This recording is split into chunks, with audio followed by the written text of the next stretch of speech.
Time for a Bears Now mailbag. I'm Harrison Graham. Rex Grossman. Miss you, buddy. Not really. Could Chicago trade Nate Davis if they are frustrated with him during training camp? And look, I know I've probably been one of the more, I don't want to say critics, but I've been, I've hit this story home a lot. Like just the concerns I have with Nate Davis. They gave him 3 years and $30 million last year. He obviously had the personal stuff going on. We didn't know what the hell was going on, so we were all kind of speculating, like, why isn't he practicing this and that? And I found out there was a family illness, which turned into a death. So, yeah, that's totally understandable. And I kind of gave his rookie year a wash, wiped the slate clean. He had a lot going on. He got hurt, missed some time, didn't play that well. But, hey, no harm, no foul. Come back, get ready to go for year two. Well, he skipped most of OTAs. He practiced for, like, one minicamp practice, and it wasn't even full throttle, and then he didn't practice the next day. You were kind of thinking, okay, first day didn't practice, second day he did, third day would be full go. He didn't practice the third day. So I don't know. I just haven't felt great about how this has been going up to this point. And if you somehow found a trade partner for Nate Davis, which I'm not saying they're shopping him or if anyone even would take him, but you would save at least $7.3 million in cap space because it would be a trade. If you cut him, you'd actually basically just break even. Like you wouldn't actually save anything.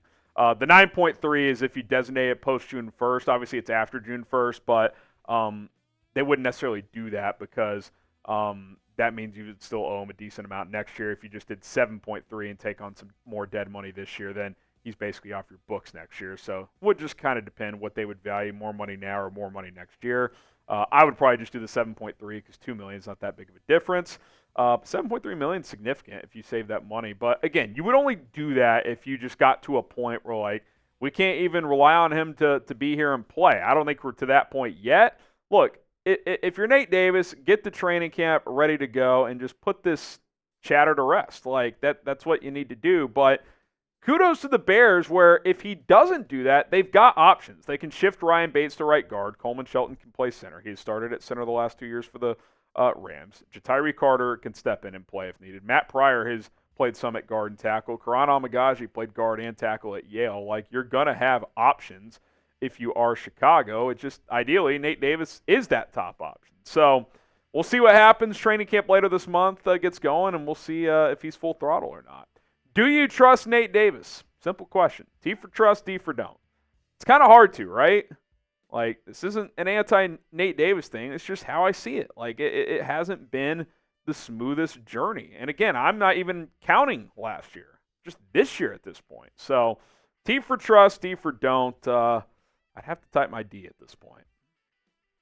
DC Viper, could Rome Odunze play a similar role to the one Alshon Jeffery played his rookie year and could be the benefit of double teams on DJ and Keenan Allen? Yeah, I mean, the beauty of the volume of weapons the Bears have, not only with their trio of receivers, but Cole Kmet, Gerald Everett's a threat at tight end, Swift out of the backfield. Like, if you're Rome Odunze, you're going to get a lot of single coverage, man. A lot of single coverage. They're going to bracket Keenan, especially on key downs. DJ Moore is going to have a safety over the top a decent amount. Like, if you're Rome Odunze, you're going to be drawing CB2, CB3s, might even get some safety coverage or safety one-on-one situations, and you should win those. So, yeah, I think Rome Odunze is going to get opportunities, and it's up to him to take advantage of those. Richard Lacoco, he says, do you think the Bears will make the playoffs this year? I haven't given my official prediction. I did a record prediction video when the schedule came out. I think I said 11-6 or 10-7, one of those. So that would likely be a playoff team. But I more so was just doing a win-loss prediction.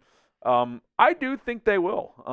Now I'm going to see how training camp plays out and kind of do a gut feeling right before the season and have an official season prediction then. But right here, right now, if you ask me, I think this will be a playoff team. If I had to guess, they'll win around 10 games and be a wild card team. That's my early July prediction here. Now, if you want your questions answered on the show, the only way to do it is to be a part of these mailbags, which are live. Usually we go live Monday and Thursday, 4 Central Time. Now, I'm going to be on vacation here a little bit here, so that's a little bit flexible in terms of times we're live. But that's why you subscribe and hit the notification bell. That is the key, because if you have notifications turned on and selected to all, you'll know exactly when we go live. You'll get a noti on your phone.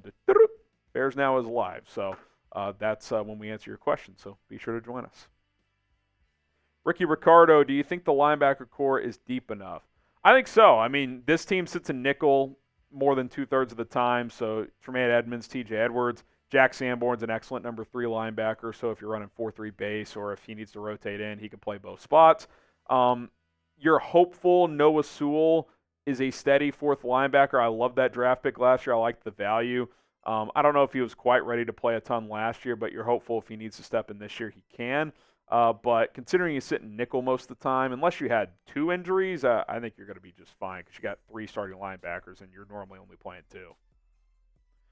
Bum of Wall Street, will HG be at Bears public training camp? Man, I'd love to get out there. I don't think it's going to happen this year, but I think one of these years I will get out there for a day, whether it's as credentialed media or just out with the fans hanging out. Definitely would like to do that. Again, I don't think it's going to happen this year, but I want to make that happen at some point in the future. So if we do that, we will set up some kind of a meetup.